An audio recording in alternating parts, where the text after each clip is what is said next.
back. It is time for Health Matters. And as always, we are joined by Dr. Syed Hussain of Trinity Health of New England. Good morning. Morning. So glad to have you here this Thank morning. you. Now, this first topic kind of caught me off guard.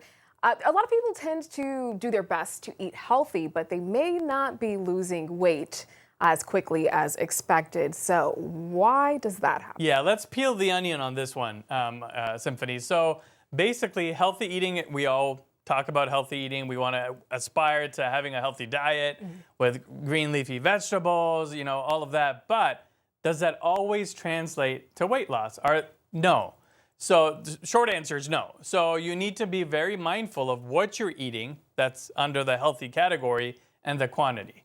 So to drill deeper into this, for instance, avocados, olive oil, nuts, they're healthy, but they're very calorie dense. They're very calorie rich. So they'll add a lot of calories. So a smoothie bowl, and you throw in some nuts and other good stuff that it's healthy, will add about 700 calories to your diet. Oh, no. So if you're also simultaneously looking at weight loss, which is sustainable, not something, I'm not talking a crash diet for 2 weeks, that's not sustainable, and then you go back to your old unhealthy habits. Something more sustainable, longer term, where you have a healthy diet, but it also means that you lose a certain amount of weight. If that's something that you're aspiring for, then 300 to 500 calorie deficit is what you need. Okay. So the calorie deficit portion is really, really important.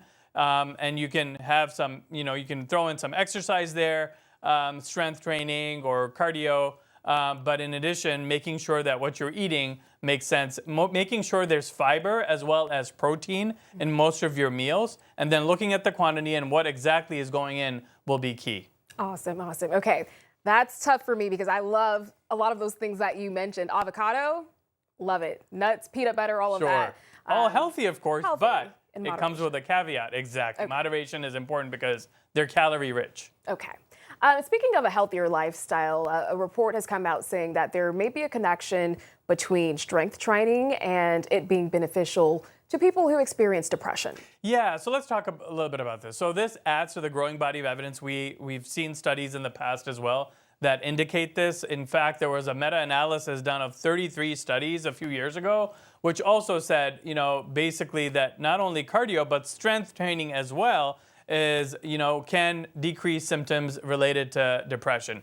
More so in women than in men, but I don't want viewers to ditch their cardio regimens here. That's important, but some sort of strength training, whether it's push-ups, whether it's light weights, also will be beneficial. Okay, good to know. Keep that in your back pocket. All right, and lastly, there is a possible connection between having healthy relationships, we'll say, and cancer. Yeah, so this is a very interesting study, Symphonie. It's a very large study looking at data from 2017 to 2022 of 100 million people, out of which 4 million had cancer.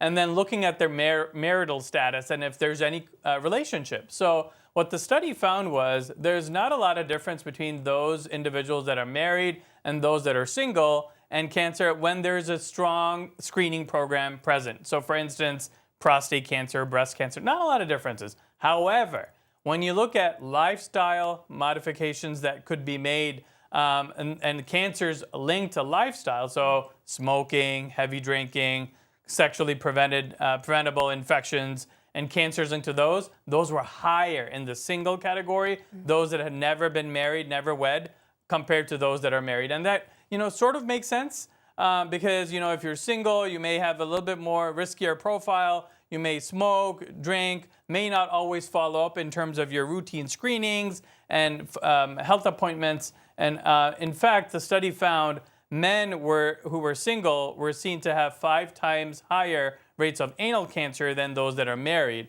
And similar statistics for single women compared to married. And also remember, those women who have children may actually have a lower risk of endometrial cancer, for instance. So there's a lot of different variables here, but it's important if you're single. I don't want you to get alarmed here because we've seen the rates of marriage from the 60s to current state have been decreasing in this country. What's really important, the take-home message is make sure you have a primary care doctor. make sure you're up to date with your screenings. And if you do have any symptoms that are out of the ordinary, seek medical attention immediately. Yes, and if you have that husband or wife who you say is a nag, a person who nags a lot, they may be doing you some good. Absolutely.